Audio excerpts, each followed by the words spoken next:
एक चींटी से हमको बहुत कुछ सीखने को मिलता है। एक चींटी सामूहिकता में रहती है, एक साथ रहती है, कतारबद्धता में चलती है, और मिट्टी में भी, कचरे में भी अगर शक्कर का कण पड़ा होता है तो चींटी उसको उठा लेती है।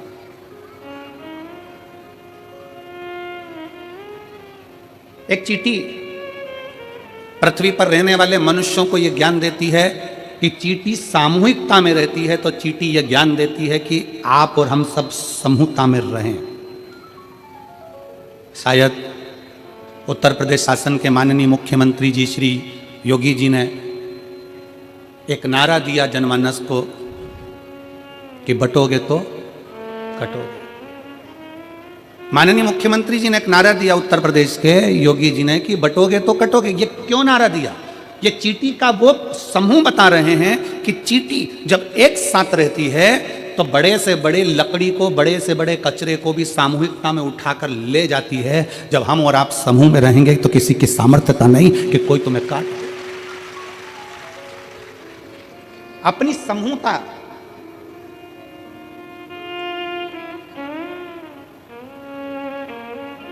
अच्छा हम आपसे पूछे, मेरी जीजियां बैठी हैं, मेरे जीजा बैठे हैं, मेरी माताएं बैठी हैं, मेरे भाई बैठे हैं, बेटियां बेटे बैठे हैं, हम आपसे एक बात पूछते हैं कि पहले घर परिवार बहुत बड़ा होता था, 4-5 मामा चाचा काका बुआ फूफा इतने बड़े होते थे, तो मोहल्ले में किसी की हिम्मत नहीं होती थी कि वो उससे झगड़ा कर ले।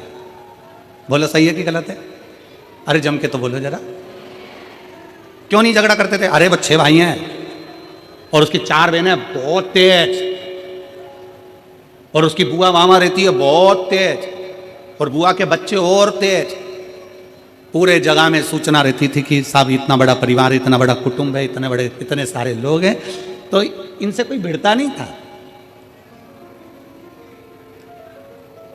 आज क्या कहा जा रहा है? आज के जमाने की सोच आप लोगों के सम्मुख में पुराने समय की सोच को आज रखा जा रहा है।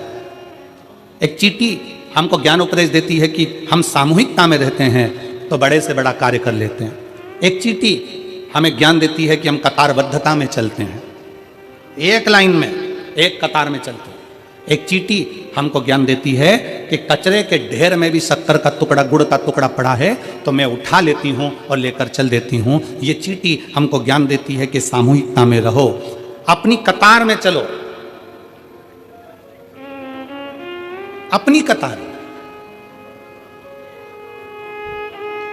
अपने धर्म को छोड़कर अन्य कतार में नहीं जाना। और चींटी तीसरी प्रेरणा देती है कि कचरे के ढेर में से भी शक्कर उठा लेती है, कचरे के ढेर में से भी गुड़ उठा लेती है। चींटी ये हमको प्रेरणा देती है कि दुनिया में ढेर सारे लोग मिलेंगे, कोई किसी तरह का मिलेगा, कोई किसी तरह का मिलेगा, कोई किसी तरह का मिलेगा, कोई अपशब्द कहेगा, कोई ताने देगा, कोई गाली देगा, कोई आड़ा टेढ़ा बोलेगा, सब तरह के लोग संसार में मिलेंगे। शिव महापुराण की कथा और चींटी का चरित्र कथा है कि कचरे के ढेर में से शक्कर उठा लो, उसी तरह संसार के लोगों में से जो तुमको अच्छा लगे उसकी अच्छाई को ले लो और उसकी बुराई को वहीं छोड़ दो।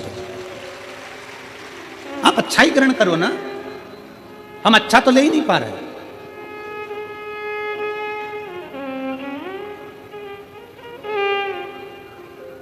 पूरा समय हमने बुराई ढूंढने में निकाल दिया। जैसे शादी का काम आया, पत्रिका लिखने का समय आता है और शादी की पत्रिका लिखाती है, और जितने लोग पत्रिका लिखने बैठते हैं वो आपस में चर्चा करते हैं। मामा जी के यहाँ पत्रिका भेज रहा है, मामा जी के यहाँ पत्रिका भेज रहा है, हाँ दूर के मामा है ना, दूर के मामा है ना, उन्होंने अपने को बुलाया था क्या? बस 2 जनी का लिख दो, ज्यादा जाने की जरूरत नहीं है। अब उनकी बुराइयां ढूंढना चालू करें, मामा जी ने ऐसा कर दिया, काका जी ने ऐसा कर दिया, बुआ जी ने ऐसा कर दिया, फूफा जी ने ऐसा कर दिया। जितने लोग बैठे हैं, जितनी देर पत्रिका लिख रहे हैं उतनी देर उसमें से बुराइयां बुराइयां बुराइयां बुराइयां छाटी गई। पत्रिका लिखते समय गणेश जी की पत्रिका लिख रहे हो, बेटे के ब्याह की पत्रिका लिख रहे हो, घर में बेटी के ब्याह की पत्रिका लिख रहे हो, घर में मंगल शकुन हो रहा है, मंगल साज सज रहे हैं। प्रयास ये करो कि पत्रिका लिखते समय ये करा जाए कि कितना भी बुरा व्यक्ति हो उसकी अच्छाई को ढूंढा जाए, जिससे हमारे घर में बेटी आए, हमारे घर में बहू आए, हमारे घर में जो परिवार बढ़े वो अच्छाई देखकर बढ़े।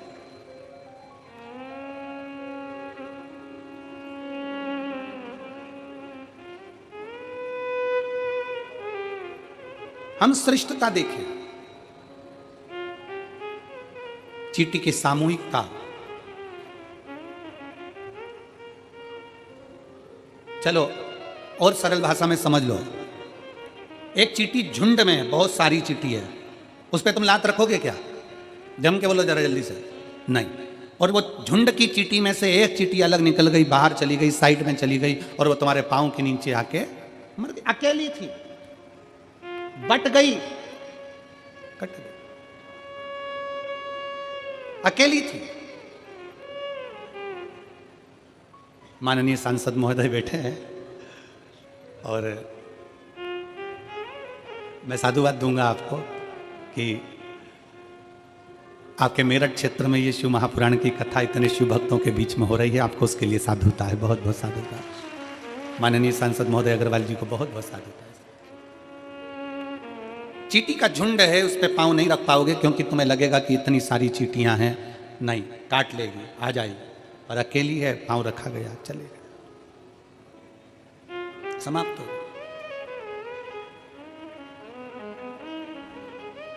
घर में रहो, परिवार में रहो, कुटुंब में रहो, रिश्तों में रहो, एक सामूहिकता के साथ रहो, सामूहिकता।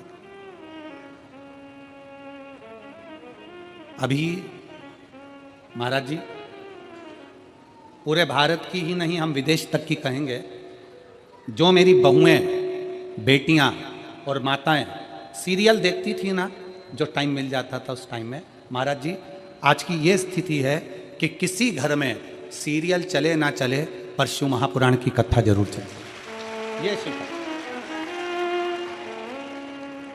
पहले लोगों को सीरियल का इंतजार रहता था कि सीरियल आएगा, उसमें ये बोलेगी, उसमें वो बोलेगी, इसमें ये होगा, उसमें वो होगा, पर अब लोगों को इंतजार रहता है शिव महापुराण की कथा कहाँ से आ रही है, सुनना।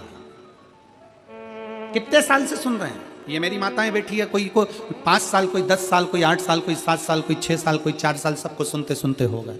उसके बाद भी उनके अंदर इतनी ऊर्जा, इतनी एनर्जी, उनके अंदर ऐसी ज्योति शंकर भगवान ने ऐसी भर दी है कि वो हर पंडाल में पहुंचने की कामना करती हैं कि बाबा हमको कथा के पंडाल में पहुंचा। अब जिनके पाँव में तकलीफ हो रही है, घुटने में तकलीफ हो रही है, आज हमको बहुत अच्छा लग रहा है। ईमानदारी की बात बताएं, किस चीज के लिए? ये बीच वाले जितने बैठे हैं ना, सब कुर्सी से नीचे है।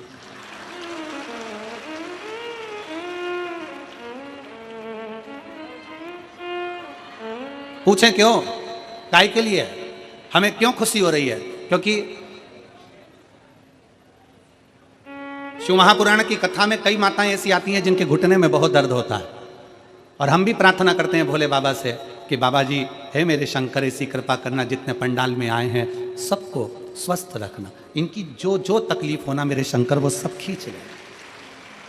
अब आज जितनी नीचे बैठी है ना, इनको देखकर इसलिए प्रसन्नता हो रही है क्योंकि मेरे बाबा ने आज इतने सारों का घुटना एक साथ ठीक कर दिया।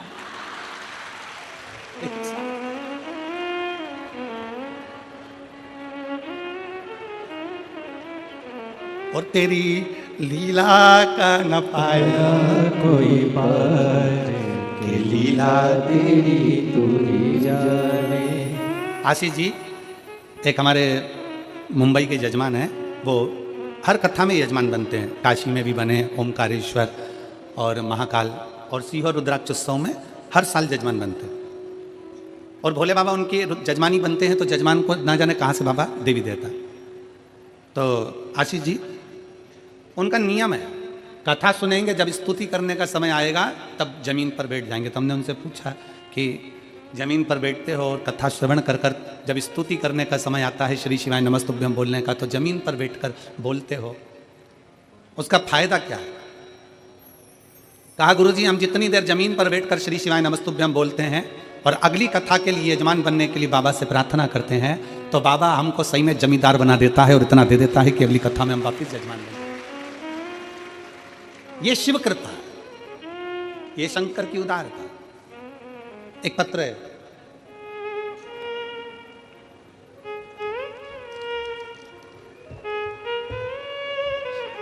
मैं दुजाना निवासी सुनीता शर्मा, गौतम बुद्ध नगर, ग्रेटर नोएडा से हूँ। कहीं बैठी हों तो हाथ हिला सकती हैं। मैं दुजाना निवासी सुनीता शर्मा, गौतम बुद्ध नगर, पत्र को आप लोग एलईडी पर पढ़ सकते हैं, गौतम बुद्ध नगर, ग्रेटर नोएडा से हूँ। गुरुजी मैं आपकी कथा 2021 से सुन रही हूँ, अगर कहीं बैठी हो और आई हो, बच्चे को लाई हो तो लेकर आ सकती हूँ व्यासपीठ के पास। आपकी कथा 2021 से सुन रही हूँ। एक लोटे जल का क्या वर्णन करूं गुरुदेव। शादी को 19 वर्ष निकल चुके थे और 19 वर्ष से कोई संतान नहीं थी। सभी डॉक्टरों को दिखाया पर कोई लाभ नहीं हुआ। फिर आपकी कथा ग्रेटर नोएडा के उमा पब्लिक स्कूल में आयोजित हुई। वहाँ रोज कथा सुनने गई और बाबा से अर्जी लगाती, बैठती और बाबा से विनय करती, बाबा तूने सबकी झोली भरी है तो मेरी भी तो भरो। बाबा मैंने सुना है कि पंडाल में बैठकर कथा श्रवण करने वाले की झोली तू भरता जरूर है, मुझ में क्या कमी रह गई। ग्रेटर नोएडा की कथा में बाबा से 5 दिन कथा के पंडाल में विनय करी और 19 वर्ष के बाद बाबा ने मेरे को संतान दी। मैं बाबा को प्रणाम करने के लिए आया। 19 वर्ष के बाद मेरे घर में संतान की प्राप्ति हुई। शादी के बाद लोग इंतजार करते हैं 1 साल 2 साल 3 साल 4 साल 5 साल 6 साल 7 साल की शादी के बाद संतान होगी। 8 साल 9 साल 10 साल 11 साल। जिसके यहाँ पर 4 साल 3 साल शादी के बाद संतान नहीं होती उसको बेचैनी होने लगती है कि संतान क्यों नहीं।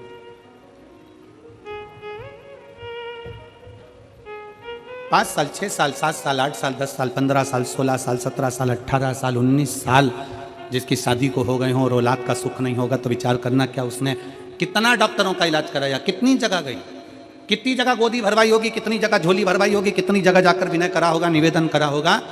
पर उस बहन ने लिखा कि मैंने ग्रेटर नोएडा की कथा उमा पब्लिक स्कूल के उस प्रांगण में बैठकर सुनी और बाबा से कहा तूने सबकी झोली भरी तो मेरी भी भर देना।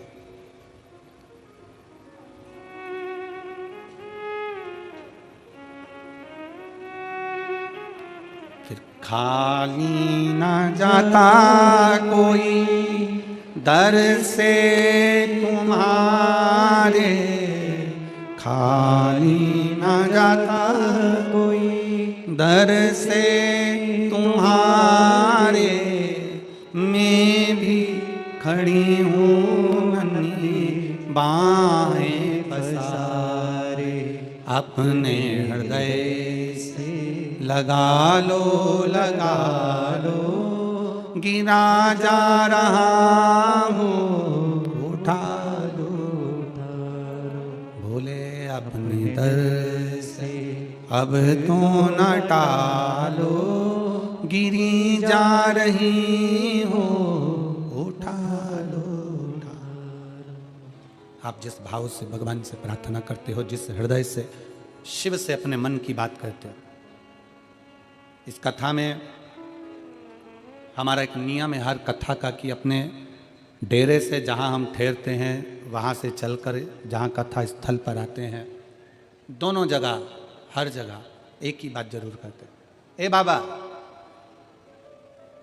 किसी स्त्री की गोदी खाली मत रखना और किसी पुरुष की जेब खाली मत रखना। स्त्री की गोद खाली रहती है तो उसको भी बहुत सुनना पड़ता है और पुरुष की जेब खाली रहती है तो उसको भी बहुत धक्के खाना पड़ता है। उसको खाली ना रखिए। जिसके पास में धन नहीं होता ना, जिसके पास में पैसा नहीं होता, धन नहीं होता, वैभव नहीं होता, थोड़ी संपदा नहीं होती, उससे पूछो कि उसकी दशा क्या होती है। अपने भी साथ छोड़ देते हैं, अपने भी पीछे हट जाते हैं। धन के साथी हजारों हैं, धन नहीं तो कोई नहीं। सुख के साथी हजारों हैं, जब दुख पड़ा तब कोई नहीं। वाहवारी दुनिया मतलब की दुनिया में किसी का कोई नहीं।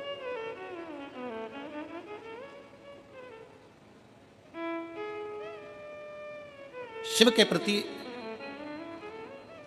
समर्पण का भाव जगाती है एक चींटी भी। हमें अच्छा चुनना है। सरोवर पर हंस भी बैठ रहा है और कौवा भी बैठ रहा है। हंस भी बैठ रहा है और कौवा भी सरोवर पर बैठ रहा है। कौवा मोती नहीं चुनेगा, हंस मोती चुन लेगा। आप अच्छा चुनो, अच्छा देखिए, अच्छा करिए। अच्छा समझिए। और फिर निवेदन है, दिया बुझाया जा सकता है पर अगरबत्ती नहीं बुझा सकते। फूंक से नहीं बुझा सकते। आप उस अगरबत्ती को फूंक से नहीं बुझा सकते, क्योंकि वो सुगंध दे रही है, वो खुशबू दे रही है, उसकी सुगंध चारों तरफ है, उसकी खुशबू चारों तरफ है। भारत के जितने संत हुए, साधु हुए, सन्यासी हुए, तपस्वी हुए, साधक हुए, उपासक हुए, इन्होंने करा क्या? इन्होंने सुगंध फैलाई है।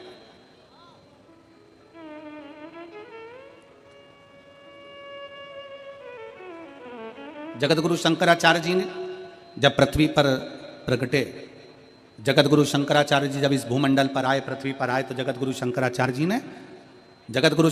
जी जब इस भूमंडल पर आए, इस पृथ्वी पर आए, तो जगतगुरु शंकराचार्य जी ने अपनी शिव भक्ति की सुगंध संपूर्ण विश्व में फैलाई। 4 पीठों का निर्माण कर दिया। भारत के 4 कोनों पर भगवान शंकर को विराजमान कर दिया।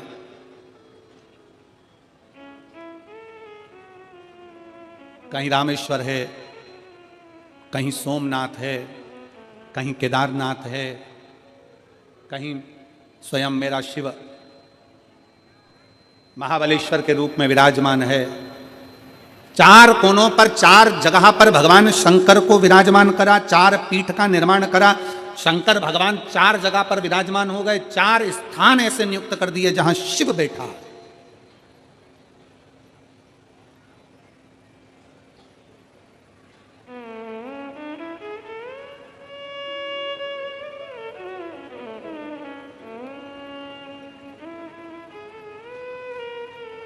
कई लोग जो बोलने वाले होते हैं ना, बड़े अपशब्दों के साथ में बोल जाते हैं कि आने वाले समय में हम अपना वर्चस्व फैलाएंगे, भारत को हम अपना कर लेंगे। शिव महापुराण की कथा कहती है, जिस भारत की बॉर्डर पर, जिस भारत की रक्षा करने के लिए त्रिशूल लेकर त्रिपुंडधारी बैठा हो, उस भारत का बाल बांका नहीं हो सकता।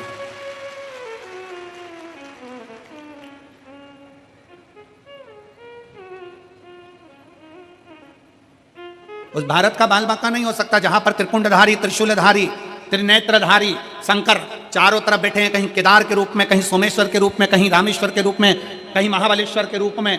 4 स्थान पर मेरा शंकर अगर विराजमान है, चारों तरफ से वो बॉर्डर के ऊपर बैठा हुआ है रक्षा करने की।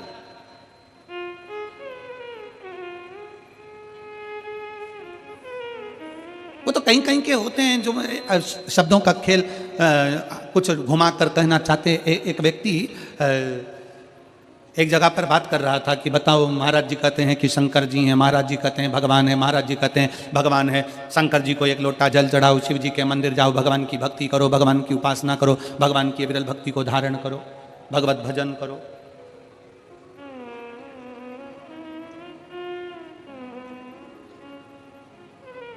होता है, बहुत सारे मिलेंगे तुमको भी। आप जिस जगह पर रहते हो ना, मेरठ की पवित्र भूमि पर, ओगड़नाथ जी की भूमि पर, वीरों की भूमि पर, क्रांतिकारियों की भूमि पर, बेलकेश्वर महादेव की भूमि पर, जहां आप निवास करते हो, ऐसा नहीं कि आपको नहीं मिलते होंगे, आपको भी मिलते होंगे। भारत में ऐसे बहुत सारे लोग हैं जो दिन भर परमात्मा की बुराई में, भगवान की निंदा में लगे हुए हैं। क्यों जाते हो शंकर जी के मंदिर? क्यों चढ़ाते हो 1 लोटा जल? क्या होगा शंकर जी को जल चढ़ाने से? क्या होगा शिव की स्तुति करने से? क्या होगा शंकर का भजन करने से? क्या होगा शिव पुराण सुनने से? भगवान तो है ही नहीं। कहां है भगवान? एक व्यक्ति एक नाई की दुकान पर गया कटिंग करवाने के लिए, दाढ़ी बनवाने के लिए। नाई कटिंग कर रहा था, दाढ़ी बना रहा था। दाढ़ी बनाते बनाते, मसाज करते करते, दाढ़ी बनाते बनाते नाई ने बात छेड़ दी राजनीति की। अब फ्री रहते हैं तो कभी कभी राजनीति की बात का भी क्रम आ जाता है। अब नाई ने राजनीति की बात छेड़ी। राजनीति के बाद राजनीति चालू होते होते होते होते फिर धर्मनीति पर आ गई। अब राजनीति चलते चलते चलते चलते वो बात घूमते घूमते धर्म पर आ गई। और धर्म पर आई तो कटिंग करने वाला कहने लगा भगवान तो है ही नहीं, भगवान तो होते तो इतने सारे लोग संसार में दुखी हैं, भगवान इनका दुख काटने क्यों नहीं जाते? शंकर भगवान तो है ही नहीं, जबरदस्ती वो सियोर वाला महाराज लगा रहता है कि शंकर जी की आराधना करो। जबरन लगा। भगवान तो है ही नहीं।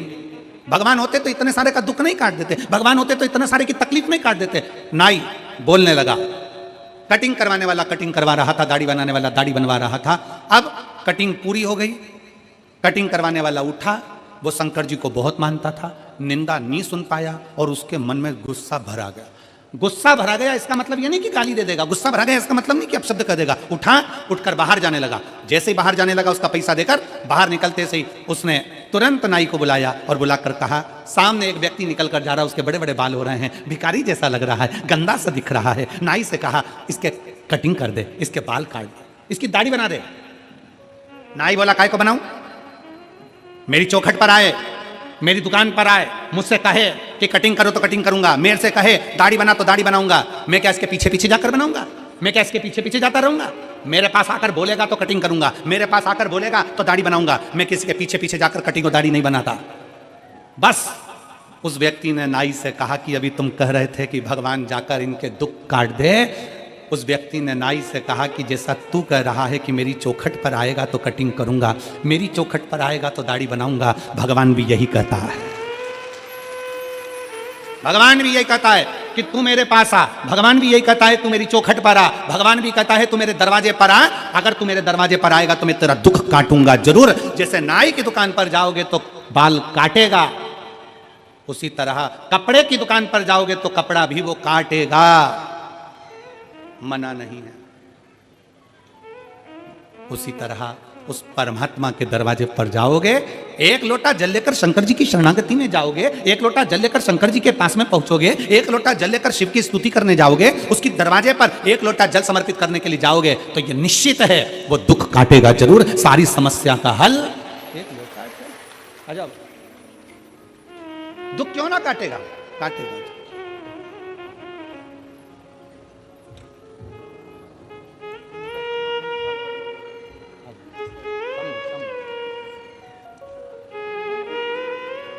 सुनीता जी शर्मा गौतम बुद्ध नगर ग्रेटर नोएडा से आई हैं। 19 साल के बाद संतान की प्राप्ति हुई है। 19 साल के। शंभु श्री शिवाय नमस्तुभ्यम, प्रणाम करो।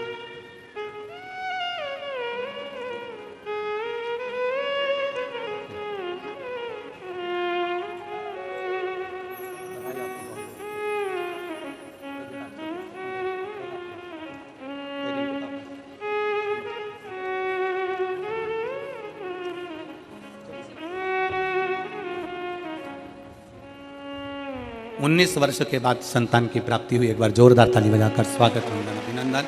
शिव तत्व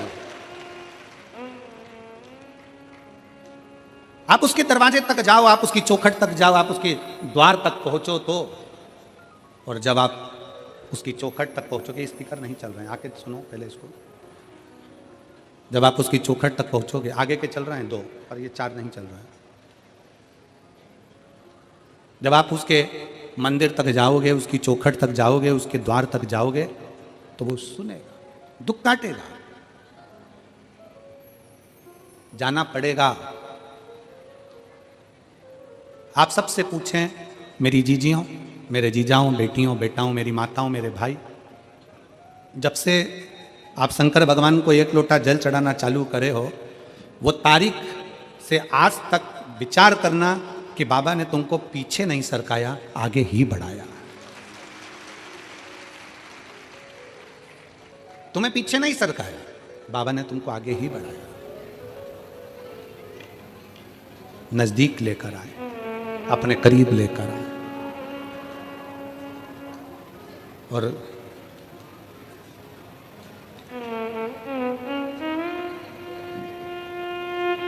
उसको ढूंढो।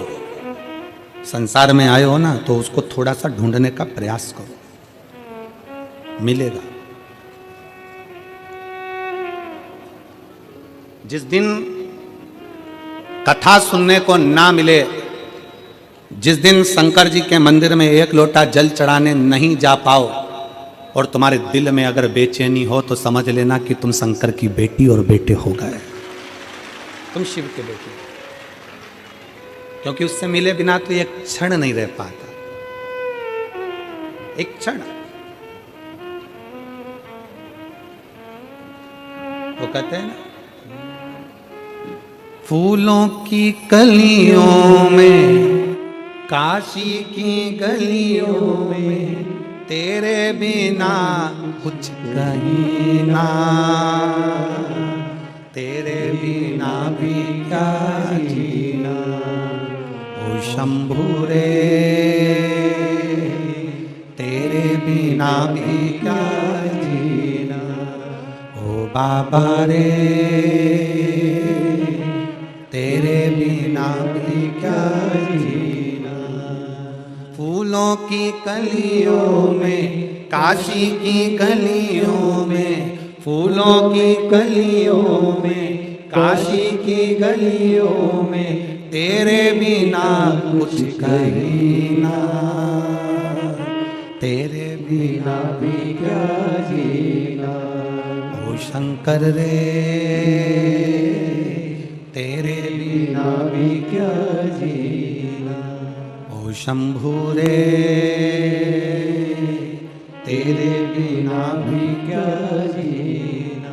शंकर के बिना जिस दिन तुम जल चढ़ाने नहीं जा सकी, जिस दिन तुमने मोबाइल पर या टीवी पर कथा नहीं सुनी, उस दिन तुम्हारे मन में अगर बेचैनी हो रही है, मंदिर जाने की तड़प उत्पन्न हो रही है, जिस दिन तुम्हारे भीतर भगवान से मिलन की तड़प उत्पन्न हो रही है, समझ लेना कि तुम शंकर की बेटी और बेटे बन गए हो। उसके बिना तुम रह नहीं पा रहे हो, उसके बिना तुम रह नहीं पा रहे हो। ये तड़प भीतर की है, ये तड़प अंदर की। एक पत्र है,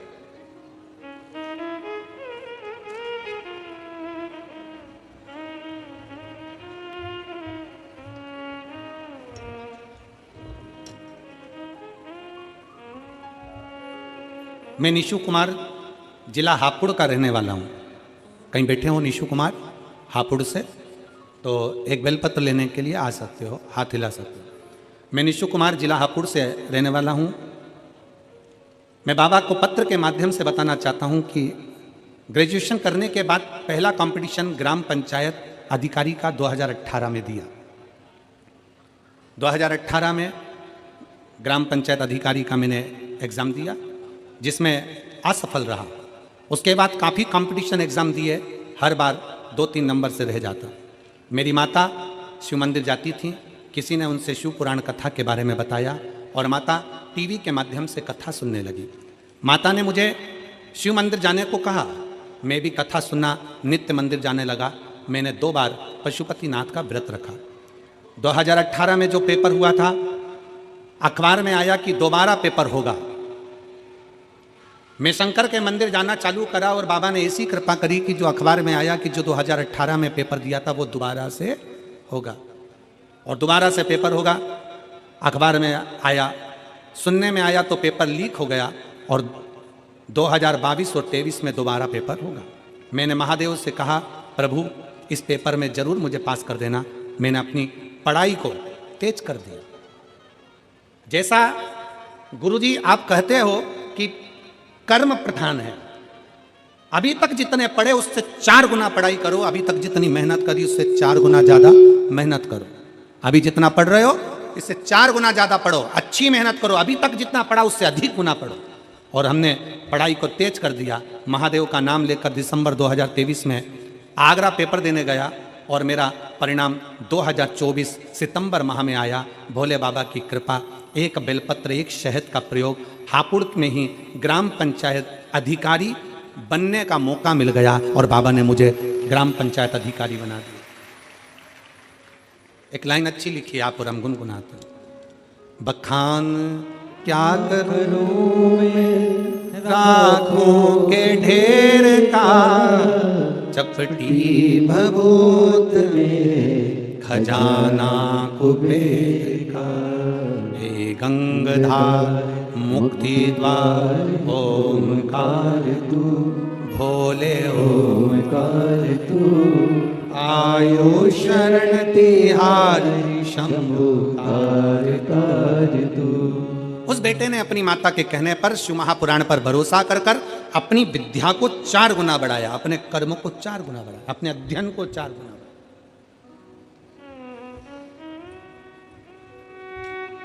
आप शंकर भगवान को शहद लगा के बेलपत्री लगाओ, पर साथ में अपने अध्ययन को बढ़ाओ।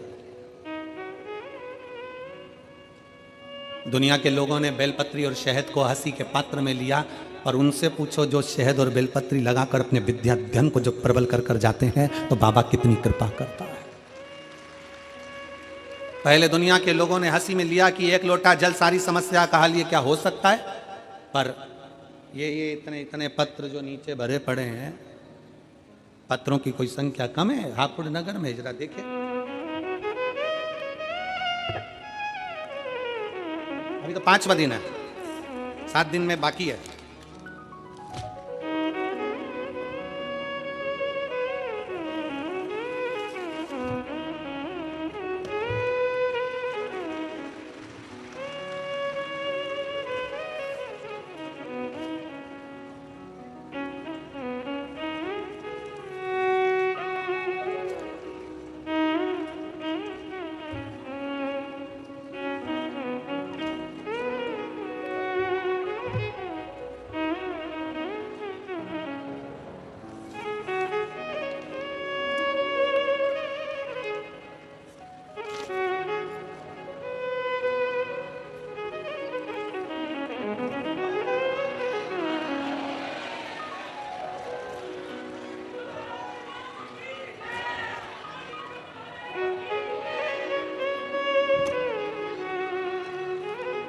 ये 5 दिन के हैं, अभी साइड में और पीछे और रखे हुए हैं। इसमें विश्वास है शंकर के प्रति, इसमें सियोर वाला महाराज कुछ नहीं करा, प्रदीप मिश्रा की सामर्थ्यता नहीं कि कुछ कर दे, करता है एक लोटा जल और सारी समस्या का हल, वो करता है।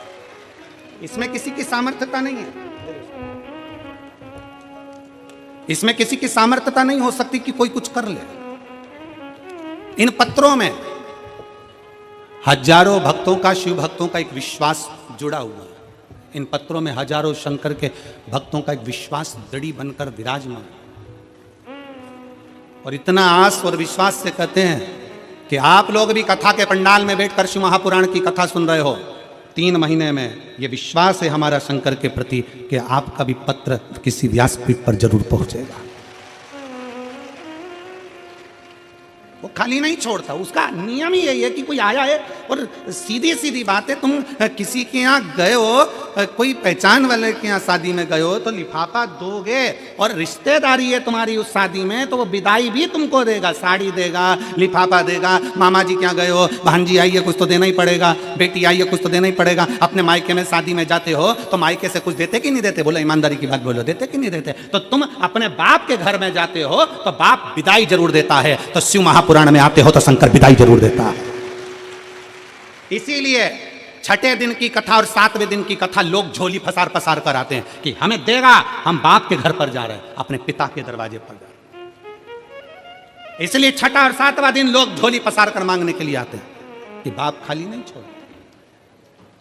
मेहमान जाते जाते बच्चों के हाथ में 200-500 रुपए देकर जाते हैं, और मेरा भोले बाबा, मेरा शंकर, मेरा त्रिकालदर्शी कैलाशी जाते जाते शिव पुराण का कुछ ना कुछ तुमको देकर जाता है, झोली भर कर चला जाता है,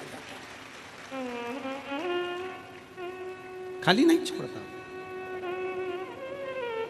फूलों की कलियों में, काशी की गलियों में, फूलों की गलियों में, काशी की गलियों में, तेरे बिना कुछ कहीं ना,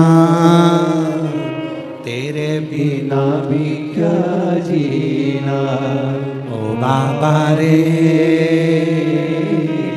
तेरे बिना भी क्या जीना, ओ शंभू रे, तेरे बिना भी क्या जीना। जिस दिन मंदिर जाते जाते एक दिन नहीं जा पाए और अंदर से बेचैनी हो जाए, कथा सुनते सुनते एक दिन की कथा ना मिले, अपने मेरठ में कथा हो रही है और आसपास 50-100 किलोमीटर की दूरी पर रह रहे हो और जाने के लिए मन आतुर हो रहा है, मैं भी मेरठ जाऊं कथा सुनने के लिए, समझ लेना कि तुम बाप की बेटी हो, बाप के बेटे हो, शंकर की बेटी हो, शंकर के बेटे हो, अंदर से बेचैनी हो रही। मिलना वो कहे शिव से मिलन की आस बड़ी है।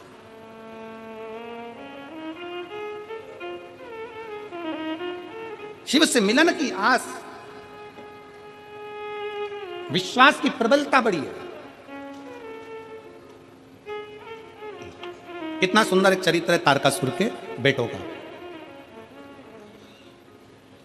तारकासुर के बेटे तारकाक्ष, विदुम्माली, कमलाक्ष की। तारकासुर के 3 बेटे तारकाक्ष, विदुम्माली और कमलाक्ष की। जब पिता तारकासुर मर गए, तारकासुर के प्राण छूट गए, तो तारकाक्ष, विदुम्माली और कमलाक्ष की तीनों ने विचार करा कि मरना तो हमको भी है, प्राण तो अपने भी जाना। हमारे पिताजी ने, तारकाक्ष, विदुम्माली और कमलाक्ष की तीनों कहते हैं कि हमारे पिताजी तारकासुर ने वर में मांगा था कि मैं शंकर जी के पुत्र के द्वारा मरूं। उनको भगवान शंकर का विवाह देखना था और उनके बेटे का द्वारा प्राण छूटना थे, उनका दर्शन करना था, उनको मरना। उन्होंने, तारकासुर ने शंकर भगवान के पुत्र द्वारा मेरे प्राण छूटे, क्योंकि तारकासुर ये चाहते थे कि मैं शंकर जी का विवाह देखूं, शिव जी का विवाह देखूं, शंकर भगवान के विवाह का मुझे दर्शन हो जाए। तारकाक्ष, विदुम्माली और कमलाक्ष की तीनों ने यह विचार कर लिया कि पिताजी ने तो कार्तिकेय का दर्शन मांगा था, पर हमें शंकर का दर्शन करना है, प्राण छूटते सब। प्राण जाए तब शिव हमारे सामने हो, प्राण जाए तब शंकर हमारे सम्मुख में हो।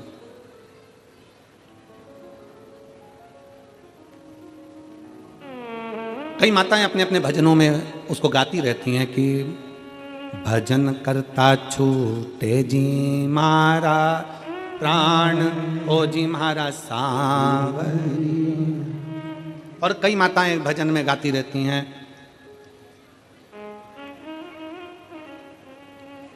गंगा जी का तट हो, यमुना का बंसी बट हो, मेरा सांवरा निकट हो, जब प्राण तन से छूटे।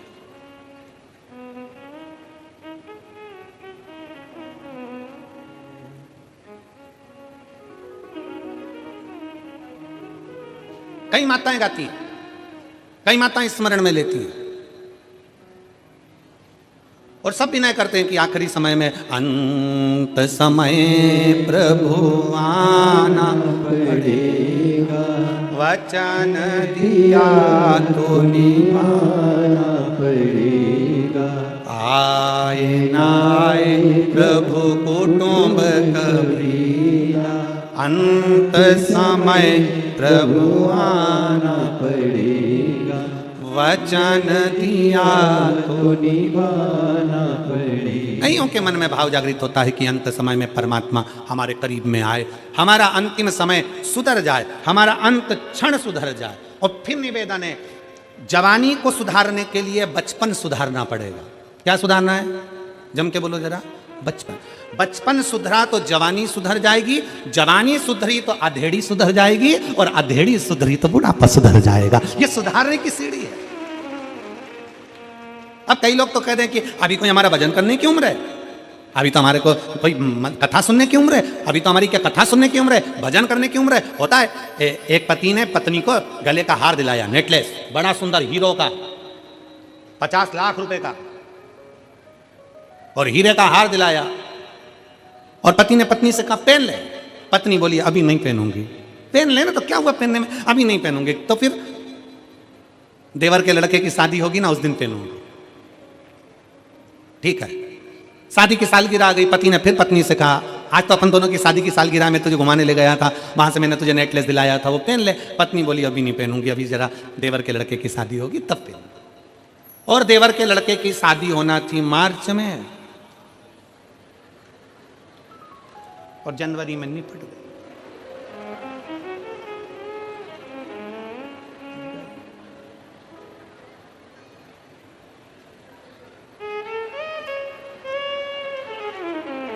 नेकलेस धरा की धरा ही ले गया।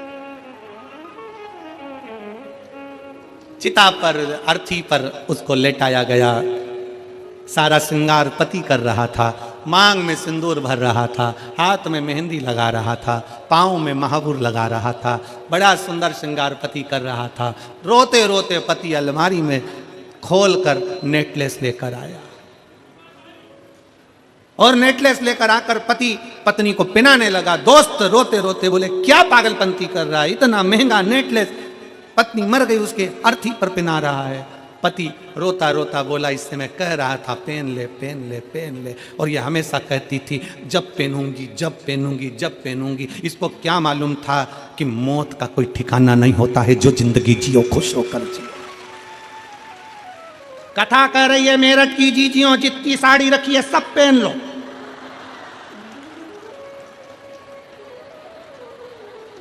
जीवन का किसको ठिकाना। अभी हम सीओर से आ रहे थे तो एक भगत ने ये स्वेटर दे दिया। अब स्वेटर दे दिया तो क्या करें, हम तो बगलबंदी पहने। अब वो 3 बार फोन करा आशीष जी को, गुरु जी को बोला ना स्वेटर नहीं पहना है, अब दिया है पहन लो। कितनी अच्छी अच्छी साड़ियां तुम्हारे पति दिलवाए तुम्हारे पास में, मायके से मिली, यहां से मिली, वहां से, और सब तैयारी में बैठी है। सारी साड़ियों में फाल लगी है, पीको लगी है, सब मैचिंग का सब रखा है, पर अलमारी में रखी है। कई बार तो अलमारी खोलती है तो साड़ी ऊपर से गिरती है, वो कहती है पहनो। साड़ी में कहती है पहनो, मैं फ्री पड़ी हूं, कब पहनोगी, ऊपर से गिर रही है नीचे, तो नहीं पहने। और फिर एक दिन अगर अपन चले गए और जितनी साड़ियां थी बहुओं ने सब बांट ली, और ऊपर जाते जाते अपन यमराज से कह रहे वंस मोर, एक बार फिर छोड़, वंस एक बार फिर छोड़। यमराज के नहीं छोड़ सकता। इतने में ऊपर जाते जाती बोली मैंने नीले कलर की नी पहनी, तो छोड़ छोड़ सकता, कहा छोड़ेगा। महाराज मौका मिला है इसलिए निवेदन करा, इसलिए निवेदन करा। अपनी किस्मत का ताला अपनी किस्मत का ताला तुम खोलते चलो। श्री शिवाय नमस्तुभ्यं तुम बोलते चलो। श्री शिवाय नमस्तुभ्यं तुम बोलते चलो। ओ श्री शिवाय नमस्तुभ्यं तुम बोलते चलो। श्री शिवाय नमस्तुभ्यं तुम बोलते चलो। अपनी किस्मत का ताला हो, अपनी किस्मत का ताला तुम खोलते चलो। श्री शिवाय नमस्तुभ्यं तुम बोलते चलो। श्री शिवाय नमस्तुभ्यं तुम बोलते चलो। श्री शिवाय नमस्तुभ्यं तुम बोलते चलो। श्री शिवाय नमस्तुभ्यं तुम बोलते चलो। बड़े प्रेम से दोनों हाथों से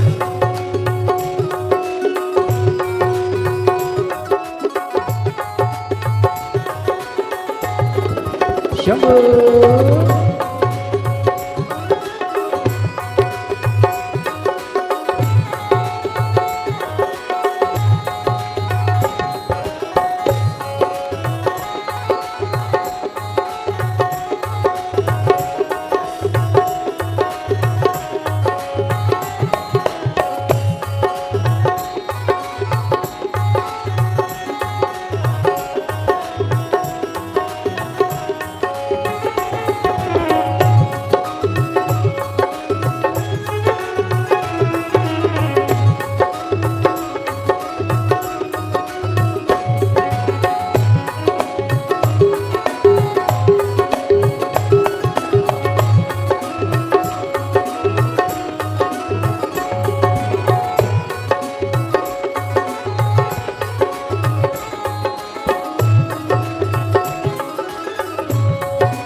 जय हो।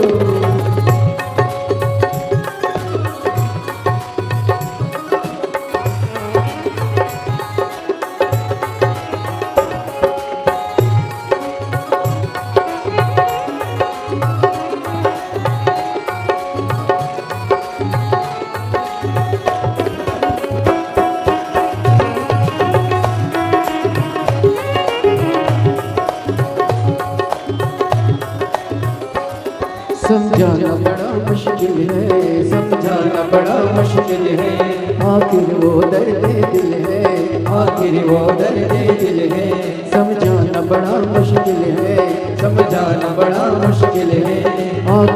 दर्द दिल है, आखिर वो दर्द दिल है। सच्चा दरबार लगा है, ये भोले की महफिल है। सच्चा दरबार लगा है, ये भोले की महफिल है। सच्चा दरबार लगा है, ये भोले की महफिल है। सच्चा दरबार लगा है, ये भोले की महफिल है। नैनों को भोले बाबा का हो नैनों को काशी वाले का हो नैनों को भोले बाबा का दीदार चाहिए। वो काशी रहने वाला वो लगाते चाहिए। वो काशी रहने वाला वो लगाते चाहिए।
कुछ कमी नारमानों की, कुछ कमी नारमानों की, तेरे दिल दीवानों की, तेरे दिल दीवानों की, कुछ कमी नारमानों की, कुछ कमी नारमानों की, तेरे दिल दीवानों की, तेरे दिल दीवानों की। मुझको मदहोश बनाए कटार तेरे नैनों की, मुझको मदहोश बनाए कटार तेरे नैनों की, मुझको मदहोश बनाए कटार तेरे नैनों की, मुझको मदहोश बनाए कटार तेरे नैनों की। नैनों को डमरू वाले का हो, नैनों को काशी वाले का हो, नैनों को भोले बाबा का दीदार चाहिए। वो काशी रहने वाला वो लगाते चाहिए, वो काशी रहने वाला वो लगाते चाहिए। अपनी किस्मत का ताला हो, अपनी किस्मत का ताला हो, अपनी किस्मत का ताला तुम खोल खोलते चलो। श्री शिवाय नमस्तुभ्यं तुम खोलते चलो। श्री शिवाय नमस्तुभ्यं तुम खोलते चलो। श्री शिवाय नमस्तुभ्यं तुम बोलते चलो। श्री शिवाय नमस्तुभ्यं तुम खोलते चलो। ओ श्री शिवाय नमस्तुभ्यं तुम बोलते चलो। श्री शिवाय नमस्तुभ्यं तुम खोलते चलो। समझाना बड़ा मुश्किल है, समझाना बड़ा मुश्किल है, आखिर वो दर्द दिल है, आखिर वो दर्द दिल है। सच्चा दरबार लगा है ये भोले की महफिल है। सच्चा दरबार लगा है ये भोले की महफिल है। सच्चा दरबार लगा है ये भोले की महफिल है। सच्चा दरबार लगा है ये भोले की महफिल है। नैनो को डमरू वाले का, नैनो को काशी वाले का, नैनो को डमरू वाले का दीदार चाहिए। वो काशी रहने वाला भोलानाथ चाहिए। वो काशी रहने वाला भोलानाथ चाहिए। अपनी किस्मत का ताला, अपनी किस्मत का ताला, अपनी किस्मत का ताला तुम खोलते चलो। श्री शिवाय नमस्तुभ्यं तुम खोलते चलो। श्री शिवाय नमस्तुभ्यं तुम खोलते चलो। श्री शिवाय नमस्तुभ्यं तुम बोलते चलो। श्री शिवाय नमस्तुभ्यं तुम खोलते आर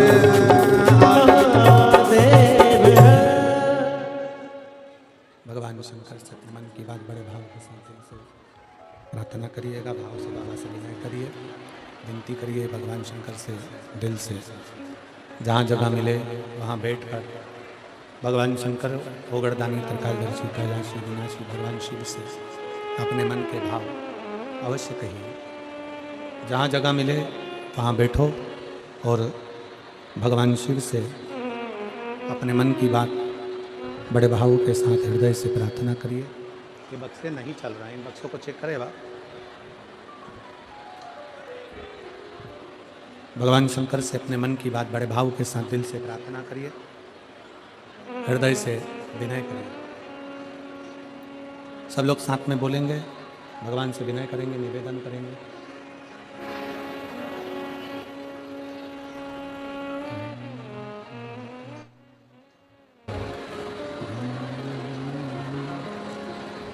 श्री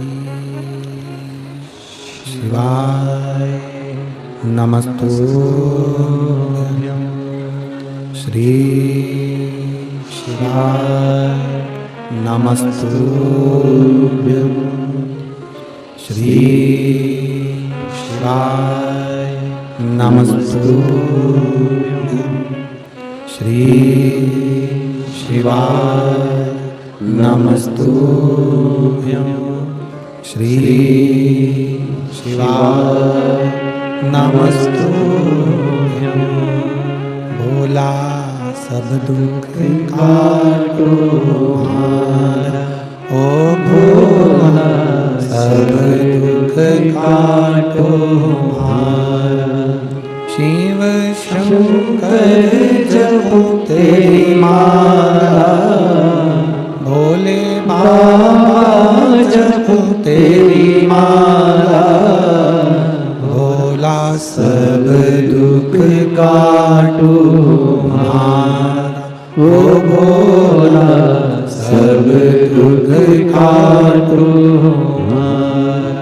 वेश है मंगल मंगलकारी, वेश है मंगल मंगलकारी। शमशान वासी हमारा, शमशान वासी हमारा। ओ भोला सब दुख काटो हमारा, ओ भोला सब दुख काटो हमारा। भगवान देवादिदेव महादेव भगवान शिव ओगड़दानी त्रिकालदर्शी कैलाशी विनाशी भगवान शिव की कथा कर रही है। शिव तत्व कह रहा है, जो आज का जीवन है आपका और हमारा, उस जीवन को अच्छे से जियो। तारकासुर के 3 बेटे तारकाक्ष, विदुमाली और कमलाक्ष की, इन्होंने विचार करा कि पिता तो भगवान शंकर के पुत्र का दर्शन कर कर प्राण छोड़े हैं, पर हमको शिव का दर्शन करना, हमें भगवान शंकर का दर्शन करना है, हमें शिव का स्मरण करना है। अंत समय ऐसा नहीं कि कोई अमर की बूटी खाकर आया है, जाना सबको, कोई जल्दी जाएगा, कोई देर से जाएगा, जाना सबको। बस शिव पुराण कहती है कि इस मृत्यु लोक में अगली बार जन्म मिलेगा कि नहीं मिलेगा ये पता नहीं। अभी आए हो तो अच्छा कर्म कर कर चलेगा।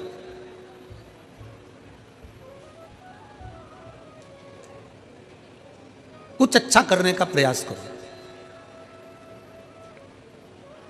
शरीर अच्छा दिया ना उसने, अरे बोलो तो जम के, अच्छा दिया ना। दोनों नेत्र दिए हैं दर्शन करने के लिए, श्रवण शक्ति दी है कथा सुनने के लिए, मुख दिया भजन करने के लिए, हाथ दिए दान पुण्य और सेवा करने के लिए, पांव दिए तीर्थ करने के लिए, कथा में जाने के लिए, अच्छी बुद्धि दी है। हाँ, कभी कभी बुद्धि भी थोड़ी गड़बड़ हो जाती है, ऐसा नहीं कि नहीं होती है। उसको हमारी भाषा में हम कह देते हैं कई बार कि ऐसा ना सोचा जाए कि बुद्धि गड़बड़ नहीं होती। कई बार बड़े बड़े संत साधु महात्मा की भी बुद्धि गड़बड़ हो जाती है, तो इंसान की तो जाने दो। लंकाधिपति रावण जैसा विद्वान, इतनी विद्वत्ता उसके अंतर्गत, और उसकी बुद्धि गड़बड़ हो गई। कंस जो विद्वत्ता में भी प्रबल था, उसकी बुद्धि गड़बड़ हो गई थी। हो जाता है कभी कभी। जैसे एक महिला, एक स्त्री, एक नारी रजस्वला होती है, महीने में एक बार नारी रजोधर्म धारण करती है, रजस्वला होती है, और रजस्वला होने पर वो नारी जैसे घर में काम नहीं करती है, पूजन नहीं करती, पाठ नहीं करती, उसी तरह जैसे स्त्री रजस्वला होती है और वो अच्छा कार्य नहीं करती है, उसी तरह मनुष्य की बुद्धि भी महीने 2 महीने में रजस्वला हो जाती है। वो बुद्धि भी काम करना बंद कर देती है। कभी कभी बुद्धि भी काम करना बंद कर देती, बुद्धि भी रजस्वला हो जाती है। अच्छी चल रही है, अच्छा बुद्धि काम कर रही है, अच्छा चित्त लग रहा है, अच्छा कार्य हो रहा है, मालूम पड़े बुद्धि ने काम करना बंद कर दिया, गलत मार्ग पर चली गई। कोई गलत दोस्त मिल गए, गलत मित्र मिल गए, गलत सोच वाले मिल गए, निंदा वाले मिल गए, चुगली वाले मिल गए, बेकार मिल गए। तो निवेदन है, जैसे स्त्री रजस्वला होती है, काम करना जब बंद कर देती है तो एकांत में अपना आसन लगाकर बैठ जाती है, एकांत में विश्राम कर लेती है, एकांत में रहती है। उसी तरह शिव महापुराण की कथा कहती है, भगवान शंकर का चरित्र कहता है, जब तुम्हारी बुद्धि काम करना बंद कर दे, तुम्हें लगे कि ये गलत जगह जा रही है, कहीं मदिरा पान में, कहीं वेश्यावृत्ति में, कहीं जुए में, कहीं मांसाहार में गलत जगह अगर जा रही है, और बुद्धि जब निंदा में, चुगली में ज्यादा जाने लगे, तो फिर एक काम करना, जैसे रजस्वला स्त्री एकांत में रहती है, उसी तरह जब बुद्धि सही जगह ना चले तो थोड़ा 1-2 दिन भगवान शंकर के मंदिर में रोज अपना समय लगाकर एकांत में बैठकर शिव का नाम का जाप करो। धीरे धीरे बुद्धि काम करना प्रारंभ करो, बुद्धि काम करेगी। कभी कभी ये बुद्धि काम करना बंद कर देती है, अच्छी जगह जाना बंद कर देती है, हमारे श्रेष्ठ जगह नहीं जाती है। इसको कहो चल भजन में, चली जाती है भोजन में, इसको कहो चल सत्संग में, चली जाती है फिल्म में। ये बुद्धि बड़ी विचित्र, श्रेष्ठ जगह पहुंचती नहीं है, इसको पहुंचाने का प्रयास करो तो भी नहीं जाते।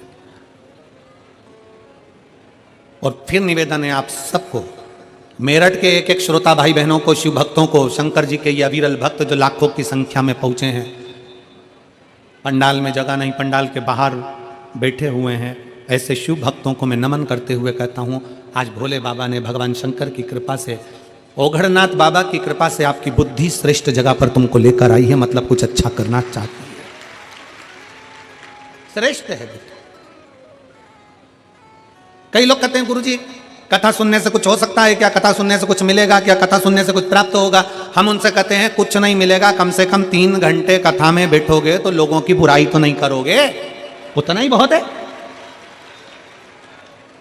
3 घंटा कथा में बैठोगे तो कम से कम गलत बात तो नहीं सुनोगे, किसी की निंदा तो नहीं सुनोगे, किसी सब शब्द तो नहीं सुनोगे।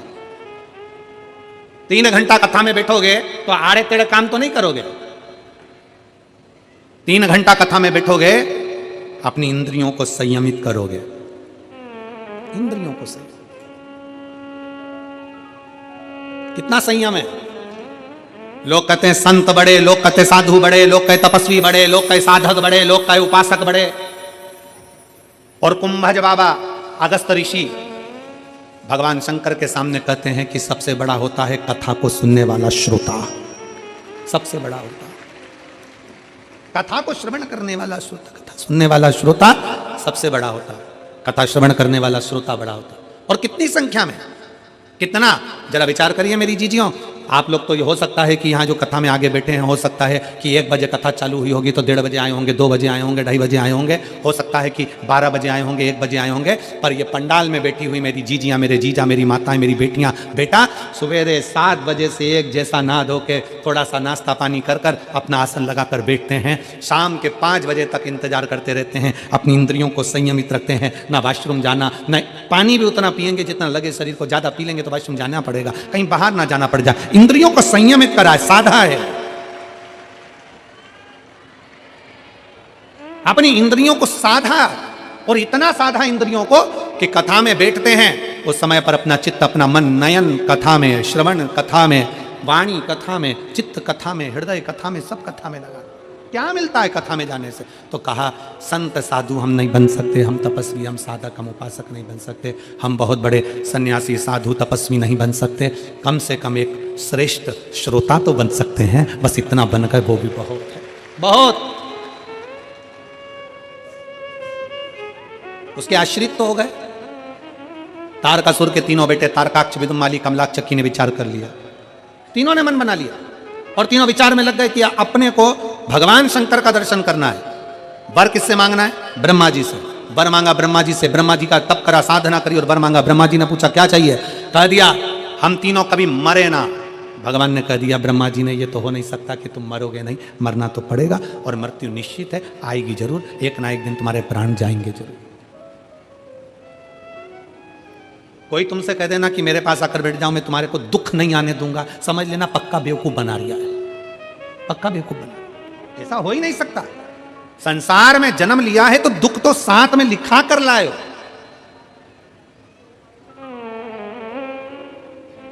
हॉस्पिटल से छुट्टी होती है, दवाई देकर भेजते कि नहीं भेजते? अरे जम के तो बोलो, आवाज नहीं आई है, जम के बोलो जरा। भेजते हैं? हॉस्पिटल से छुट्टी कर दी और तुमसे कह दिया जाओ अपने घर जाओ, एक भी दवाई नहीं लिखी, एक भी गोली नहीं लिखी, एक भी इंजेक्शन नहीं, पीने की दवाई नहीं, खाने की दवाई नहीं, कुछ नहीं, कोई नियम नहीं कि सुबह खाना कि शाम को खाना, और ऐसे भगा दिया ऐसा ही नहीं। हॉस्पिटल से छुट्टी होती है तो एक दवाई का पर्चा बना कर दे दिया जाता है कि इसको सुबह खिलाना, इसको शाम को खिलाना, इसको दिन में खिलाना, इसको रात को खिलाना, इसको ऐसे खिलाना, इसको वैसे खिलाना, पर्चा दे दिया जाता है दवाई।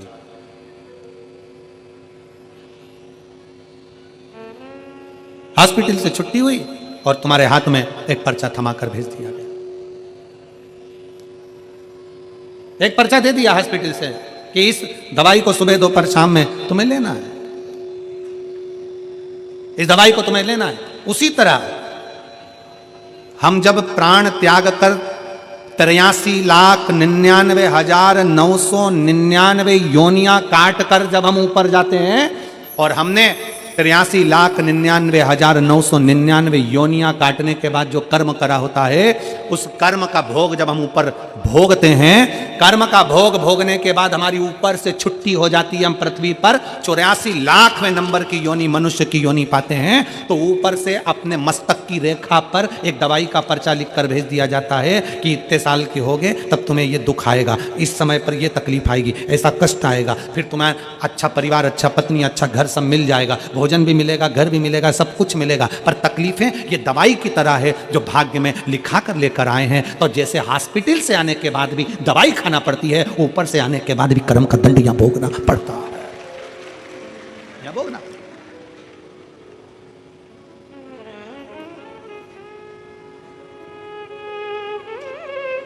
कर्म का दंड यहां भोगना पड़ेगा। मनुष्य देह मिली है, मानव का शरीर मिला, इसको भोगना है। अब कोई तुमसे कह दे कि दुख हमारे पास में आओ, हम तुम्हारा दुख काट देंगे। भगवान राम जी के इतने बड़े बड़े गुरु जी थे, इतने बड़े बड़े गुरु थे, और राम जी को बन जाना था तो भी गुरुओं ने ये नहीं कहा कि हम तुम्हें बन जाने से रोक सकते।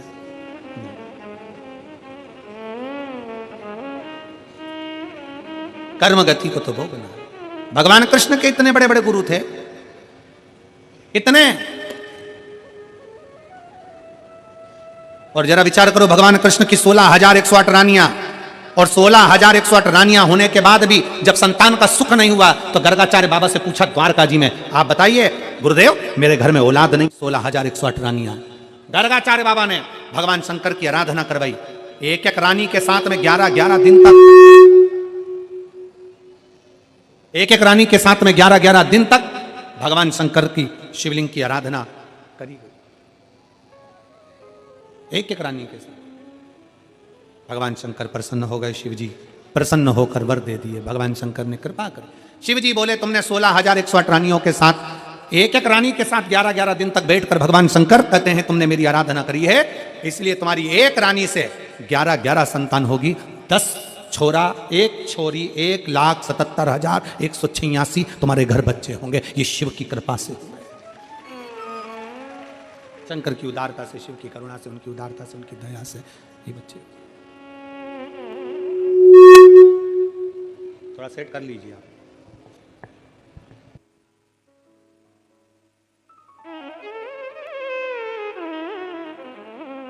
सारे मॉनिटर बंद कर दीजिए, फिर भी तो गुनगुन आवाज आ रही है, स्पार्किंग आवाज आ रही है।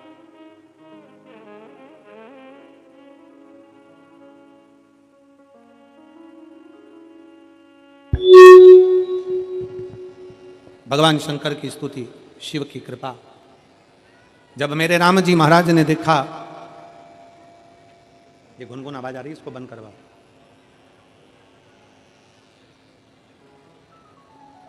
भगवान कृष्ण स्वयं शंकर की आराधना में लगे। भगवान कृष्ण जब राम जी महाराज लंका पर चढ़ाई करने के लिए गए, लंका पर चढ़ाई करते समय उनके स्मरण में आया कि जिस रावण की लंका में मैं जा रहा हूं,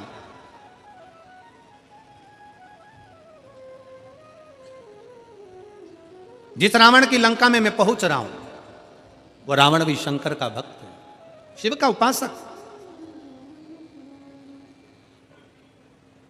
बस बंद हो गया। वो रावण भी भगवान शंकर का उपासक है। क्यों ना शिव की आज्ञा ली जाए, शंकर जी की आज्ञा लेकर, शिव जी की आज्ञा लेकर फिर लंका पर चढ़ाई करी जाए, फिर लंका पर पहुंचा। और शिव जी की आज्ञा, भगवान राम बालू रेत का शिवलिंग बनाकर, भगवान राम बालू रेत का शिवलिंग का निर्माण कर कर शंकर जी की आज्ञा लेकर फिर लंका पर चढ़ाई करने जाते हैं। कितना सुंदर प्रसंग शिव महापुराण में वेद व्यास जी लिखते हैं। 12 ज्योतिर्लिंग में से एक ज्योतिर्लिंग रामेश्वर ज्योतिर्लिंग हमें ज्ञान देता है कि शंकर के भक्त के घर में जाने से पहले भगवान को भी शंकर की आज्ञा लेना पड़ती है कि मैं इसको लेने के लिए जा रहा हूं।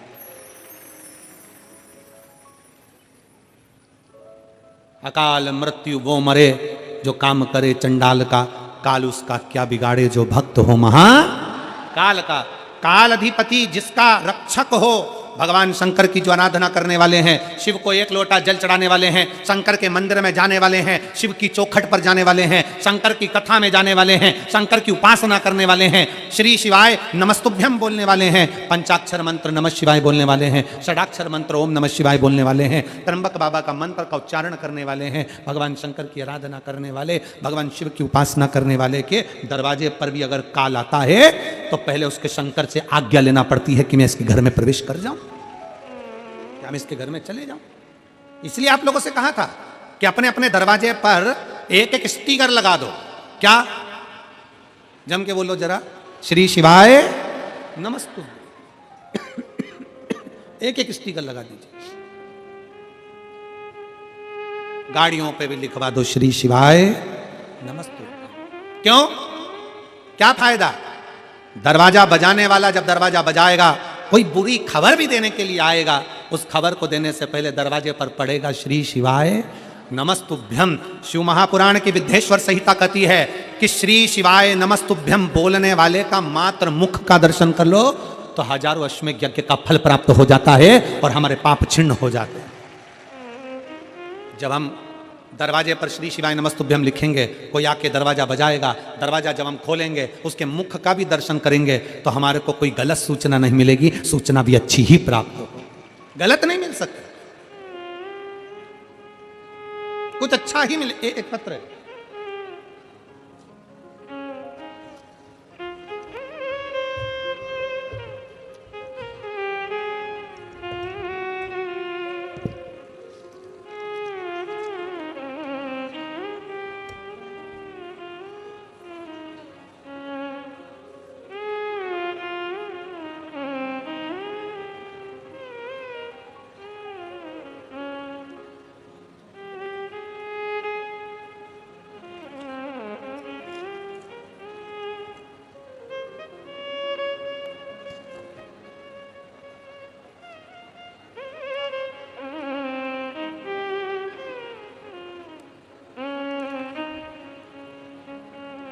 मैं नीतांशी मोरती शाहजहांपुर से रहने वाली हूँ। मेरा मोबाइल नंबर ये है। आप लोग एलईडी पर आस्था चैनल के माध्यम से पत्र पढ़ सकते हैं। मैं अपने कुबेर भंडारी का क्या वर्णन करूँ, मेरा मोबाइल नंबर ये है। हम जब भी सीओर आए हैं तब तक कुछ ना कुछ पाया है। गुरुजी मेरी शादी को 4 साल बीत गए थे, कहीं बैठी हों तो एक हाथ आपके, आप ही लोग हैं श्री शिवाय नमस्तुभ्यम, आ जाइए, बेलपत्र ले जाना, आ जाओ। बच्चा आया है साथ में, उसको भी लिया, ले आइए। जब जब हम सीहोर गए हैं बाबा के धाम में कुछ ना कुछ लेकर आए हैं। मेरी शादी को 4 साल बीत गए। मेरे पति चंदन गुप्ता ने बहुत डॉक्टरों का इलाज दिल्ली, लखनऊ, शाहजहांपुर सब जगह करवाया, कोई लाभ प्राप्त नहीं हुआ। तब मेरे पति और मम्मी ने मुझे पशुपति व्रत के बारे में बताया। मैंने आपके द्वारा बताए गए व्रत का, आंकड़े की जड़ का दोनों उपाय किया। जब मंदिर जाती तो वहीं बैठकर बाबा के पास बेलपत्र भी रोज खाया करती। मंदिर के दरवाजे पर फिर 2023 में मेरे पापा मम्मी 22 में मेरे पापा और मम्मी पति ने दिसंबर महीने में जाकर संकल्प लिया कि 2023 फरवरी में रुद्राक्ष महोत्सव में जाएंगे। और तब बाबा का ऐसी कृपा हुई कि बाबा ने हमारी झोली खुशियों से भर दी और मेरा गर्भ ठहर गया और बाबा की कृपा से मैं माँ बन गई। मैं बाबा को धन्यवाद देने के लिए आई हूँ। गुरुदेव 3 महीने बाद ही हम किराए के मकान में रहते थे और बाबा की ऐसी कृपा हुई कि बाबा के धाम पर होकर आए और 3 महीने बाद ही मेरा घर भी मेरे बाबा ने बनवा दिया। गुरुदेव मेरा भाई जो कई सालों से नौकरी के लिए अप्लाई कर रहा था, बाबा की ऐसी कृपा हुई, हम तीसरी बार जब कुबेरेश्वर धाम गए तो मेरे भाई की जॉब उत्तर प्रदेश पुलिस विभाग में लग गई। मैं बाबा को उसके लिए भी धन्यवाद देने के लिए आई हूँ। आज मैं बाबा को यहाँ प्रणाम करने के लिए आई हूँ। ये कृपा शिव की। एक पत्र और देखिए,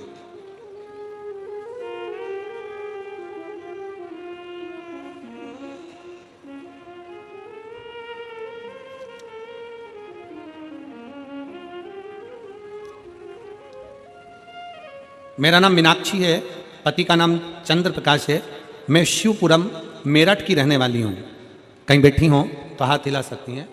शिवपुरम मेरठ की। गुरुजी मैं 2 साल से कथा श्रवण कर रही हूँ, लेकिन पंडाल में बैठकर कथा नहीं सुन सकी थी।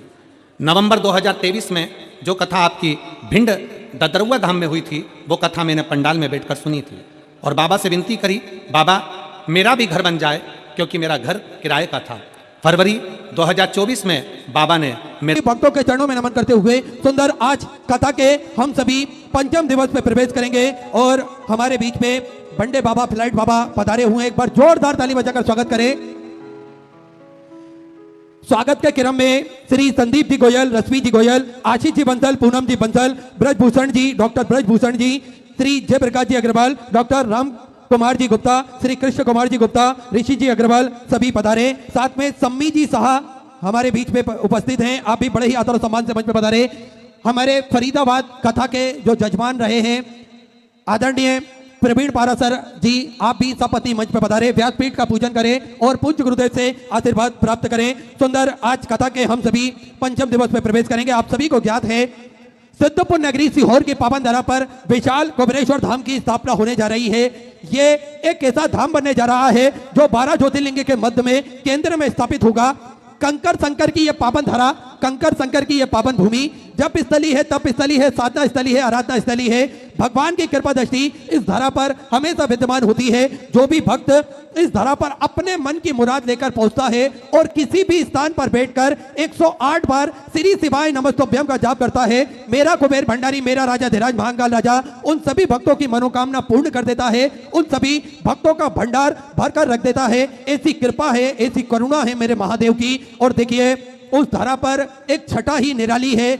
अगर हमारा मन अशांत चल रहा हो, हमें मानसिक टेंशन हो, उस धरा पर पहुंचने के बाद आप स्वयं ही महसूस करते हैं कि मन में एक अजीब सी शांति, सुकून हमें प्राप्त होता है, क्योंकि मेरे भोलेनाथ की छत्र छाया उस धरा पर हमेशा पड़ती रहती है, हमेशा विद्यमान होती है। और आप सभी ने देखा है किस प्रकार से लोगों की मनोकामना पूर्ण होती है। तो भक्त कोई नंगे पैर पैदल सैकड़ों किलोमीटर दूर से चलकर आता है, कोई कई सैकड़ों किलोमीटर दूर से घुटनों के बल चलकर आता है, कोई दंडवत प्रणाम करते हुए उस धरा पर पहुंचता है। तो उस धरा की महिमा ही निराली है, क्योंकि वहां भोलेनाथ का आशीर्वाद सदा विद्यमान होता है। और देखिए उस धरा पर सेवा का कार्य भी सुचारू रूप से पूज्य गुरुदेव के सानिध्य में होता है। आप सभी को ज्ञात है कि पूज्य गुरुदेव के सानिध्य में भोजन भंडारा निःशुल्क रूप से सतत रूप से चलाया जाता है। विश्व की सबसे बड़ी और भव्य भोजनशालाओं में से एक कुबेर भंडारी की भोजनशाला, जिसमें प्रतिदिन लाखों सैकड़ों हजारों भक्त भोजन भंडारे का आनंद लेते हैं और अपने जीवन को कृतार्थ करते हैं, आनंद में करते हैं। सुंदर, आप भी इस भोजनशाला की सदस्यता ग्रहण कर सकते हैं। मात्र 21,000 रुपए की स्वीकृति देकर आजीवन भोजन भंडारे की सदस्यता ग्रहण कर सकते हैं। साल में एक दिन, 365 दिन में से एक दिन आपके नाम से भी भोजन भंडारा कराया जाएगा और यही क्रम प्रतिदिन सुचारू रूप से चलता है, जिसमें भक्त भोजन भंडारे का आनंद लेकर अपने जीवन को कृतार्थ करते हैं, आनंद में करते हैं। श्री राजेंद्र अग्रवाल जी न्यू वर्तमान सांसद हमारे बीच में उपस्थित हैं। बड़े ही आदर और सम्मान से मंच पर पधारें, व्यासपीठ का पूजन करें और पूज्य गुरुदेव से आशीर्वाद प्राप्त करें। सुंदर, सेवा के क्रम में आप सभी को ज्ञात है कि प्राथमिक उपचार केंद्र जो कि पूज्य गुरुदेव के सानिध्य में निरंतर सुचारू रूप से चलता है, जिसमें दवाई गोली भी निःशुल्क रूप से वितरण की जाती है, जिसका किसी भी प्रकार का कोई शुल्क नहीं लिया जाता है। और समय समय अनुसार स्वास्थ्य शिविर पूज्य गुरुदेव के सानिध्य में, श्री विठलेश सेवा समिति के सानिध्य में कुबेर भंडारी की पावन धरा पर लगते हैं, ताकि के भक्त अपने स्वास्थ्य संबंधित जानकारी को प्राप्त कर सके, और वो भी पूर्णतः निःशुल्क रूप से लगाए जाते हैं। साथ में आप सभी को ज्ञात है कि 2 एम्बुलेंस भक्तों की सुविधा के लिए 24 घंटे उपलब्ध रहती है और एक और सर्व सुविधा युक्त हॉस्पिटल का निर्माण कार्य और पूज्य गुरुदेव के सानिध्य में चालू हो चुका है। आप सभी को ज्ञात है कि जो 251 कमरों की भव्य विशाल धर्मशाला बनने जा रही थी, उसका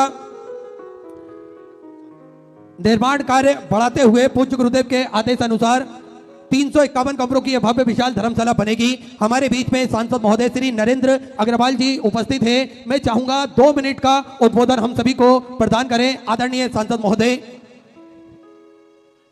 राजेंद्र जी अग्रवाल बड़े ही आदर और सम्मान से पधारें। ओम नमः शिवाय। व्यासपीठ पर विराजमान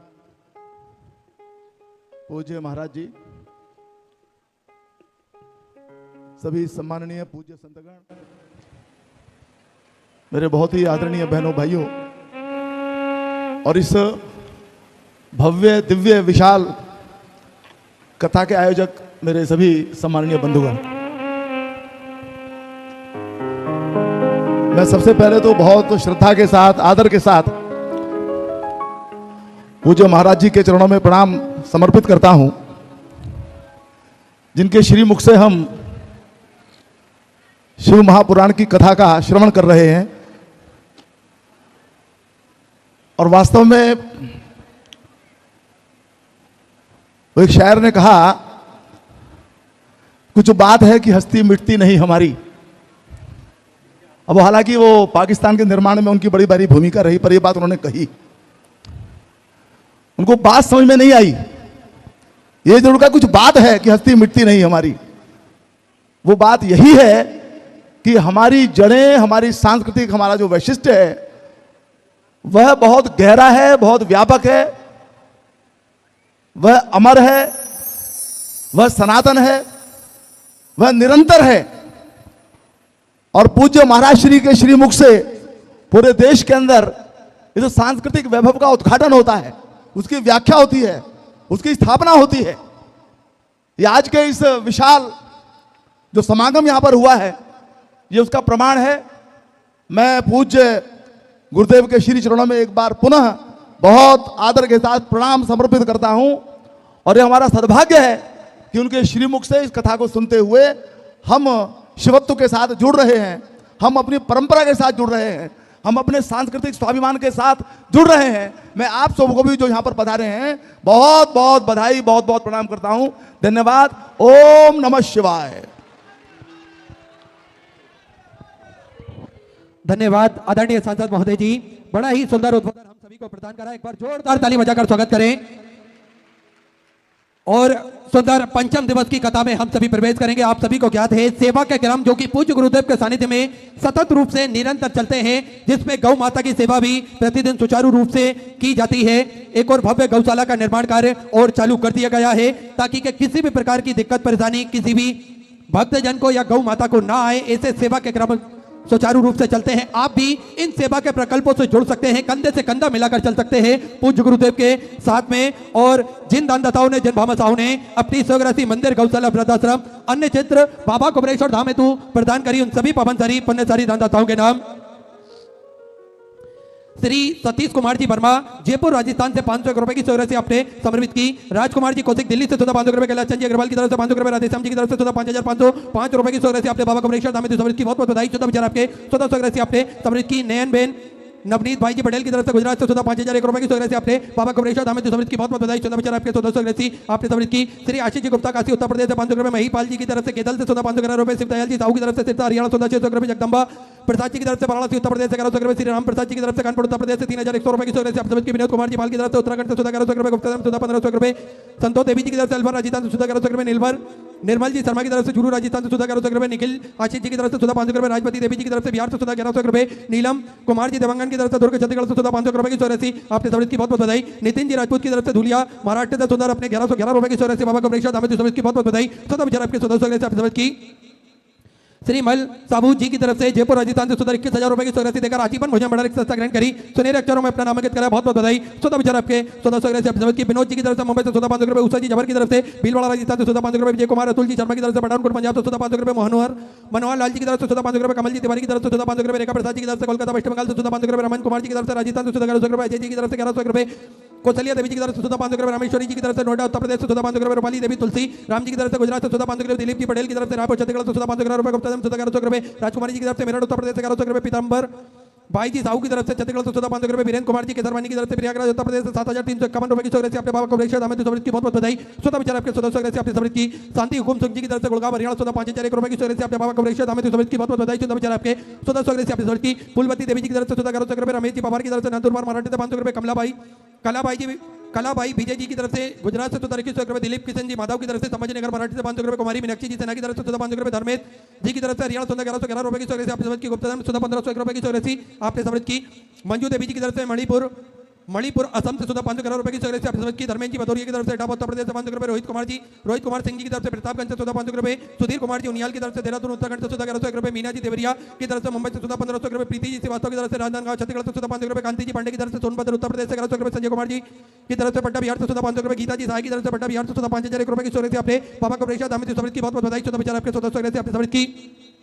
मंजू जी सैनी देहरादून उत्तराखंड से 500 रुपए की स्वग्रसी आपने समर्पित की। सभी दानदाताओं को मैं हृदय की आनंद गहराई से नमन करता हूं, दंडवत करता हूं, प्रणाम करता हूं। 14 स्वग्रसी आपने समर्पित की। जो भक्त अपनी स्वग्रसी मंदिर, गौशाला, वृद्धाश्रम, अन्य क्षेत्र बाबा कुबरेश्वर धाम हेतु समर्पित करना चाहते हैं, वे टीवी स्क्रीन पर श्री विठलेश सेवा समिति का जो 2 account number axis bank account, central bank of India का चल रहा है, दोनों में से किसी भी अकाउंट में अपनी स्वग्रसी आप जमा कर अपना नाम व्हाट्सएप पर भेज सकते हैं। आइए सीधे व्यासपीठ की शरण में चलते हैं। पूज्य गुरुदेव के सानिध्य में सुंदर हम सभी आज पंचम दिवस की कथा श्रवण करेंगे। जय जय श्री राधे, हर हर महादेव, श्री शिवाय नमस्तुभ्यं।